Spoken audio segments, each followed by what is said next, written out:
Now if you've been playing Path of Exile 2 like I have pretty much since it was released, then you'll know endgame mapping is pretty much where it's all at. This is going to net you a ridiculous amount of loot, it's where you'll be spending most of your time probably in game, but after you've played it for quite some time you may well think it feels a little bit repetitive or a little bit dull. So what I've done, I've put together a guide on how I feel best to run maps, because it's enjoyable, nets you an absolute abundance of loot and exalted orbs, well over 1,000 an hour, as well as personally being the most frantic and enjoyable way to play the game. Now obviously the first thing you're going to want to do is set up your map, make sure you're going through it, progress, and then you're going to get to your towers and you'll want to unlock them as you go. Most times you're going to be able to get quite a few towers in a certain area, a nice area buff in a big vicinity, and if you've got these quite close together they can nicely overlap. The most I've ever seen is 7 overlapping at once. I'd say a good amount is probably being able to hook up around about 5. Then once you've done this, you're going to want to make sure that you've got quite a few of these tablets, and remember, if they're not the ones you like, you can always find more through running maps or purchase them from the trade, or of course put them in your reforger and hope to get something good from 3 of them at once. If however you are having absolutely no luck whatsoever, then I would say the trade website is definitely worth your time, and we're going to be solely focusing on the breach tablets. With these ones, what you want to be looking for is going to be anything that gives you increased quantity of items, because this is absolutely essential, and then breaches in your map contain 1 additional clasp hand. Honestly, this might not sound like it's amazing, but with the setup I'm going over, this works out absolutely ideal, and it's a lot of fun to play. The tree I went with is this one just here. It's going to be very different to what you're used to, as what we're doing is picking up all of the modifiers for the waystones, a little bit that modifies rarity, item quantity, waystones dropped, and just everything to kind of boost our prefixes and affixes in general. But item quantity is definitely the big one you want to go for on your maps, on your tablets, and in your atlas trees, because this just makes things a whole bunch crazier and gives you a massive amount more loot. One of the ones you'll definitely want to pick up is going to be unstable energies, because when this does proc on your maps, you've got a 50-50 chance of it being really good and helping you out with your modifiers, allowing you to sometimes boost up the item quantity much higher than it originally would have been.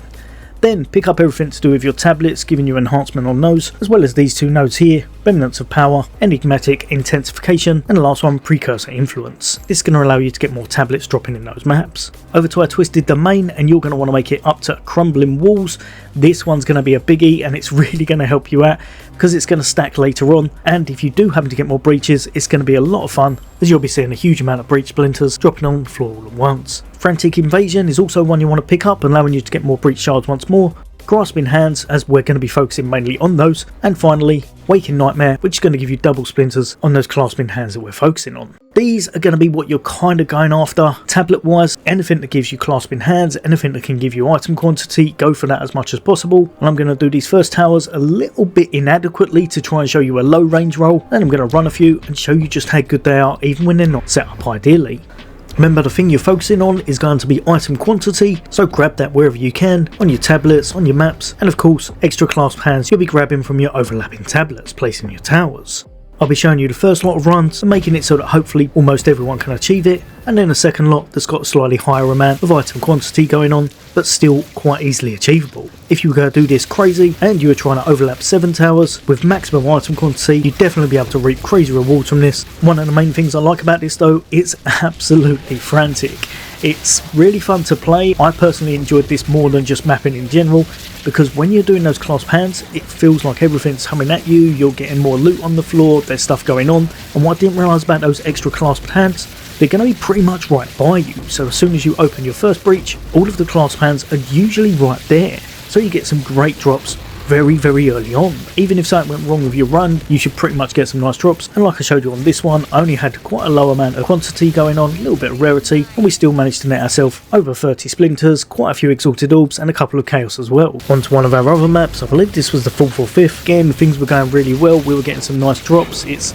just absolutely frantic action, and all in all, when I'd done 5 of them, totaling everything up, I managed to get myself around about 160 Exalted Orbs of currency if I changed everything over. Remember, this was on a kind of lower end map and tower run. Boosting things up, I wanted to see exactly how good this could go, and so for this time I was going to be using a secret weapon, and that's going to be a couple of these tablets right here, what I believe are very possibly the most overpowered tablets in the game if you're trying to grab a whole bunch of currency easy. Anytime you can, try and get a few of these, however they can be very expensive, so you may need to barter a little bit when you're purchasing them. These tablets give you a certain percentage of chance for those breaches to spawn, making it absolutely invaluable,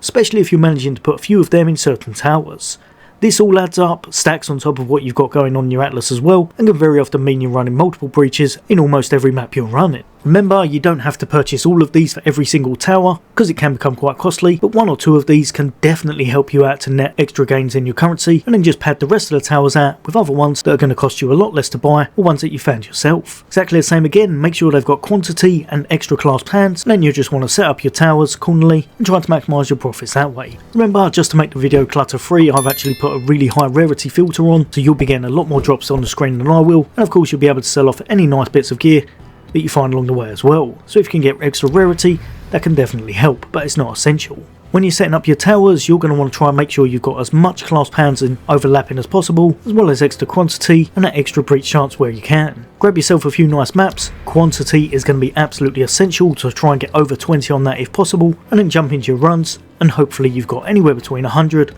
or 200 plus on your item quantity when everything kicks in on your maps and your tablets and your atlas tree as well. All in all, it was really enjoyable mapping this way, so we're going to jump over, put them in a new set of towers, and I'm going to show you exactly what went down. Now the cool thing about this, I was getting drops left, right and centre, and I had probably one of the strictest filters on, so you won't be seeing too much clutter on the screen. And for this first map, I only had it at just over 100% quantity because I wanted it achievable for everyone and to still know exactly how much they'd be getting hold of. You're going to be getting some quite nice drops from your enemies, more so depending on how your rarities performing.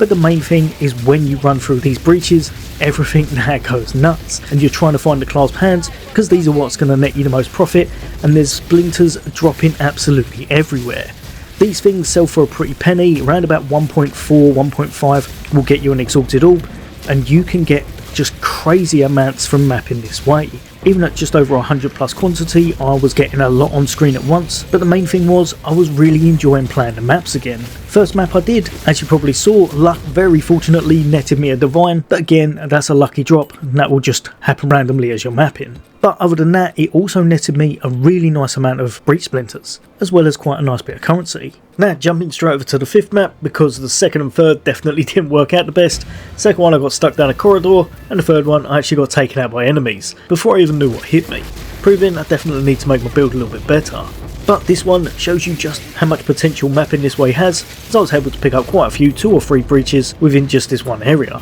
And whenever I'm going through those class hand now, it's really impacting me because I'm dropping just a massive amount of splinters each time. The smaller ones were giving me 3 or 4, the larger ones were giving me around about 8, and even though times were a bit hectic because I didn't have a perfected build and had to get in and out of there sometimes, the screen, even on the strictest settings, was looking pretty nuts with drops. Remember, these splinters sell for such a good amount, it's almost like you're dropping an Exalted Orb every time you see one. If you can, 200 plus on your quantity is definitely the way to go, and the cool thing about the way I've got it set up, you'll often find yourself having several breaches on the same map. A few times when I was playing, I actually rolled from one breach straight into another breach, and the action just kept on going,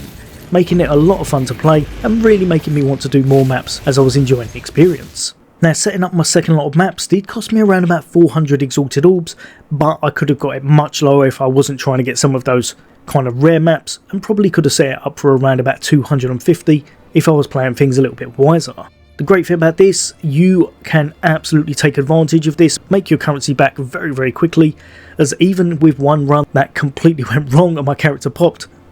I was still able to make well over 300 Exalted Orbs from all of the currency that had fallen within the maps. As well as that, obviously I had a few lucky things, so I did have a Stellar Amulet and a Divine Orb, so for these runs I'd made upwards of 600. Also, you get breach rings dropping absolutely everywhere, as well as more waystones and precursor tablets that you can sell off or use to go out on your next maps. Overall, I found this to be the best way. I really enjoyed playing the game again. It was frantic, it was really enjoyable getting through these maps. Just overall I found the experience a lot better than playing it some other ways, because personally breaches I find by far the best, and as you can see here, even though I'd got my currency back after just a few runs, I still had all of these breaches still in play, ready to jump into and grab a whole bunch more currency and net myself some more drops on the way. But yeah, hopefully that's helped a few of you guys and girls out, may revitalise a few people if they're a little bit bored of mapping currently, and as always there'll be a lot more content away from me. For now, take care, I'll see you on the next day.